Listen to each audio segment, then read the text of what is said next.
Sustainability की बहुत अच्छा ज़रूरत होगी वहाँ पे चीज़ों को देख के बोथ एंड के ऊपर कि जी कार्गो की मूवमेंट के ऊपर जो है ना सेफ्टी एंड सिक्योरिटी भी साथ में आती है। जब ये चीज़ें आप सस्टेन करते हैं तो चीज़ें जो है ना फिर आपकी ग्रो करती हैं की ज़रूरत होगी। पॉलिसीज़ गवर्नमेंट को इंसेंटिव देने की ज़रूरत होगी। गवर्नमेंट को लॉन्ग टर्म पॉलिसीज़ बनानी पड़ेगी फ्रेट फॉरवर्डिंग और लॉजिस्टिक कंपनीज के लिए और दूसरों को दूसरे मुल्कों को इंडल्ज करने के लिए। ये जो रेलवे की आपने बात की है कि रेलवे गया है, 1-2 बार गई हैं हमारी ट्रेन्स और पूरा कार्गो वहाँ से टर्की से पाकिस्तान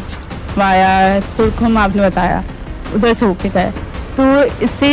इस पर कमी क्या थी? चैलेंज यानी कार्गो का था या सिर्फ आप कहना पॉलिसी और इसका था? से पाकिस्तान की तरफ जो है ना मूवमेंट यहाँ से तो चला गया था, तो फिर वहाँ से फिर आगे सैंक्शंस का भी प्रॉब्लम आ गया था क्योंकि तेहरान जो है ना वो ईरान का एक कैपिटल है तेहरान, तो तेहरान से जब चीज़ें आगे को मूव हुई तो वहाँ से भी ये चीज़ें हुई, तो ये चीज़ें फिर जो है ना इस वजह से वहाँ से फिर वापसी के ऊपर ट्रेन काफ़ी देर वहाँ पे खड़ी रही फिल होने के लिए, तो वो चीज़ें दोबारा से मिनिस्ट्री और रेलवे को उजागर करने की ज़रूरत है, वहाँ से इन्वॉल्वमेंट की ज़रूरत है, इधर से इन्वॉल्वमेंट की ज़रूरत है, तो ये कामयाबी हो सकती है इसमें, ये नहीं कि नहीं हो सकती। तो अल्टरनेटिव रूट्स के ऊपर इस तरह के रूट्स के ऊपर और आगे सी पैक चल रहा है, आगे चाइना पाकिस्तान इकोनॉमिक कॉरिडोर के ऊपर काम करने की ज़रूरत है, बाई रोड के ऊपर जो कि वन बेल्ट वन रोड है उसके ऊपर काम करने की ज़रूरत है। अगर वो हो जाता है तो इस वक्त जो चाइना पाकिस्तान से बाई सी आ रहा है कार्गो सारा बाई रोड आ सकता है, बाई ट्रेन आ सकता है, उसके ऊपर अगर काम होता है तो वो आपके कास्ट ऑफ डूइंग बिजनेस नीचे जा सकती है। बिल्कुल, और काफी सारी अपॉर्चुनिटीज हैं पाकिस्तान में। NLC is doing right now, NLC कर रहा है इसके ऊपर काम